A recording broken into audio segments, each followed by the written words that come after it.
Dan Gowo itu sendiri datang ke tanah Jawa untuk mengajari calon pengantin laki-laki agar bisa memuaskan istrinya di malam pertamanya nanti. Memuaskan istrinya? Apa tidak sebaliknya, Tri? Ketika perempuan memilih mengajarkan hubungan seks pada laki-laki, apakah ini melambangkan pemberdayaan atau justru penderitaan?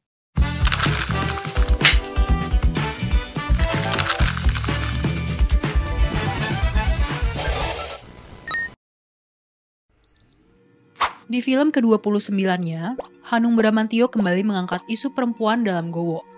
Film ini bercerita tentang Ratri, karakter utama yang dididik oleh Nyai Santi, ibu angkatnya, untuk menjadi seorang Gowo. Tujuannya supaya Ratri bisa mengajarkan pendidikan seksual bagi pria yang akan menikah. Ia jatuh cinta dengan Kamanjaya, seorang anak priai. Tapi hubungan keduanya nggak bisa berlanjut karena ditentang orang tua. Sejarahnya sebenarnya Gowo nggak cuma berfokus memberikan pendidikan seks, melainkan juga pengetahuan tentang kehidupan rumah tangga. Dalam tulisannya untuk majalah ini yang dikutip oleh Historia, R. Prawoto bilang, Gowo harus memasak makanan untuk pemuda itu dan keluarganya, menyediakan kayu bakar, membawa pemuda itu ke tanah tempat ia bekerja, membawakan makanan, mengurus pakaian dan harta miliknya, menerima kunjungan untuknya, dan lain-lain. Namun, di film ini, aspek pendidikan sekslah yang dijadikan highlight oleh Hanung sebagai penulis dan sutradara filmnya. Lewat Gowo, ia menggarisbawahi pentingnya kepuasan seksual perempuan dan laki-laki yang berguru pada Gowo bisa memberikan kepuasan pada istrinya. Tapi, betulkah perempuan yang diminta mengajari laki-laki memberikan kepuasan seksual pada istrinya sama dengan diberikan agensi? Apakah betul Hanung memberikan agensi pada karakter perempuan dalam filmnya?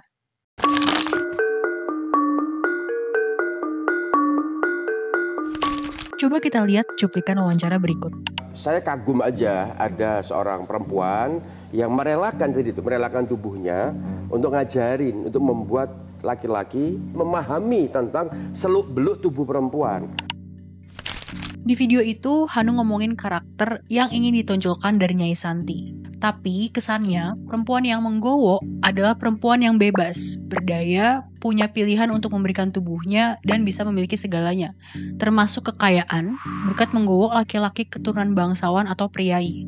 Framing ini kurang tepat, soalnya Gowo nggak punya pilihan untuk tidak memberikan tubuhnya, kecantikannya. Di situasi ini ia justru rentan, terpinggirkan karena dalam masyarakat patriarki, tubuh perempuan adalah objek yang bisa dimanfaatkan laki-laki untuk mempelajari seksualitas.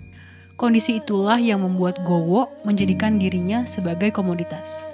Ketimbang pemberdayaan, sebenarnya film Gowo lebih banyak menyorot penderitaan karakter perempuan. Seperti ditunjukkan lewat lapisan kerentanan Ratri. Dia seorang perempuan, yatim piatu, miskin, dan berasal dari kelas pekerja. Dan dia juga gak punya kebebasan dalam hidup. Sebagai Gowo pun, dia gak punya kuasa. Mantra yang kelihatannya punya kekuatan justru merugikan Ratri karena membuat laki-laki terobsesi padanya hingga mengancam keselamatan diri. Kemudian Nyai Santi yang harus memberikan tubuhnya untuk mengajarkan kepuasan seksual pada laki-laki. Rahayu, Ibu Jaya, tak bisa menikah dengan laki-laki yang dicintai akibat perbedaan kelas, hingga dia rela melakukan apa saja demi dekat dengan pujaan hatinya dan naik kelas sosial. Rahayu juga mengalami gangguan emosional karena stres, mengetahui cucunya berada di padepokan Gowo. Sementara Nila, istri Jaya, harus dinikahkan karena hamil di luar nikah. Seolah laki-laki dan institusi pernikahan satu-satunya yang bisa menyelamatkan perempuan.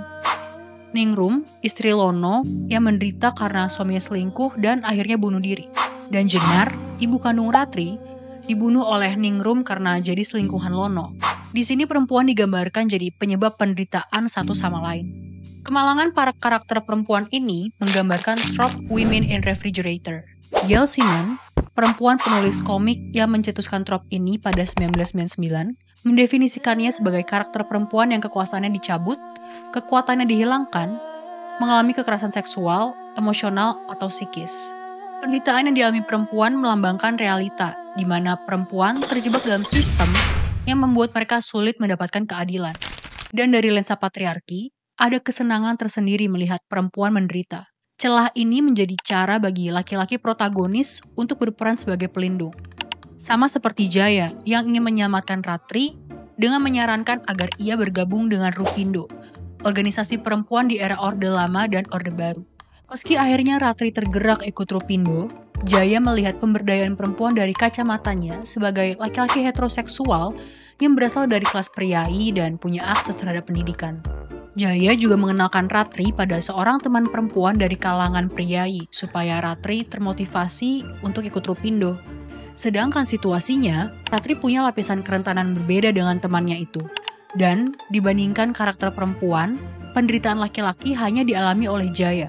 Itu juga sebatas menikahi perempuan yang tak dicintai dan bertanggung jawab atas kehamilan istri yang sebenarnya bukan anak kandung Jaya.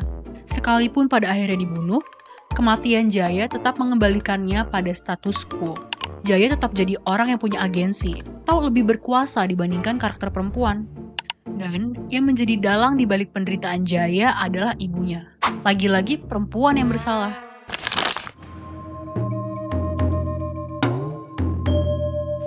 Ada satu karakter dalam Gowo yang menyita perhatian saya. Lian, seorang transpuan yang juga diadopsi Nyai Santi. Berbeda dengan Ratri yang dipersiapkan menggowo, Lian bertanggung jawab melakukan tugas domestik, termasuk menyiapkan proses menggowo. Sayangnya, peran Lian gak lebih dari itu.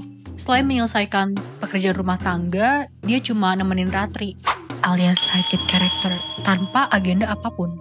Bahkan, dalam periode 15 tahun ketika Ratri remaja berubah jadi dewasa, yang ditandai dengan pergantian aktor dan tanggung jawab baru sebagai Gowo, Lian masih berperan membantu Gowo. Di sini Hanung nggak punya motivasi dalam menciptakan karakter Lian, selain jadi tempelan biar ada representasi transpuan di layar, kayak yang dia bilang di wawancara ini. Ketika saya menampilkan sejarah, apalagi sejarah tentang Gowo yang dianggap amoral, maka agak aneh ketika transpuan nggak ada di situ. Ya, saya pengen transpuan pelakunya ya transpuan pula. Soalnya, karakter Lian juga nggak berdampak pada alur cerita. Gak ada adegan atau dialog eksplisit yang menunjukkan perannya sebagai minoritas gender maupun seksual. Kalaupun perannya diganti atau ditiadakan, gak akan menghilangkan poin penting dalam film. Dan seperti namanya, Lian juga jadi sosok yang diliankan. Dia jadi korban queerphobia. Misalnya di adegan ini, Jaya kaget karena Lian ada di hadapannya waktu baru bangun tidur. Atau slur yang diucapkan Bagas pada Lian waktu ia berusaha melindungi Ratri. Kedua adegan tersebut justru mempertebal stereotip. Keberadaan transpuan cuma lelucon. Malah mengesankan mereka pantas dipinggirkan dan dibenci oleh masyarakat cis heteronormatif yang selama ini menginternalisasi queerphobia. Gak cuma itu, Lian juga mengalami misgender. Ini ditunjukkan lewat dialog Ratri dan Jaya yang menyebut Lian seorang laki-laki, sehingga dia nggak bisa menggowo. Dialog itu mencerminkan cisgenderisme, yaitu sistem masyarakat yang mengutamakan orang-orang yang gendernya sesuai dengan jenis kelamin waktu lahir dan tatanan gender biner, laki-laki atau perempuan. Ketika masyarakat melakukan cisgenderisme, mereka meminggirkan orang-orang yang gak mengidentifikasi diri sebagai laki-laki atau perempuan, kayak transgender, intersex, non-biner, dan genderqueer. Misalnya menganggap orang-orang queer menyimpang dan gak normal, mengesankan bahwa mereka gak diinginkan oleh masyarakat. Dampaknya, orang-orang queer merasa diasingkan, bahkan bikin gender dysphoria alias merasa tertekan atau gak nyaman karena ketidaksesuaian identitas gender dan jenis kelamin saat lahir. Termasuk saat orang lain gak menyebut orang queer sesuai identitasnya. Dalam bukunya, Julia Serrano mengatakan, cisgenderisme bisa menimbulkan transfobia. Menurut Serrano, transfobia juga memperpanjang diskriminasi yang bahkan diinternalisasi oleh komunitas transgender. Contohnya merasa superior ketika transgender lain mengidentifikasi diri sebagai gender biner. Mungkin akan ada yang berpikir, cisgenderisme adalah teori baru dan gak fair untuk dipakai dalam membaca film dengan latar 1950-1960-an.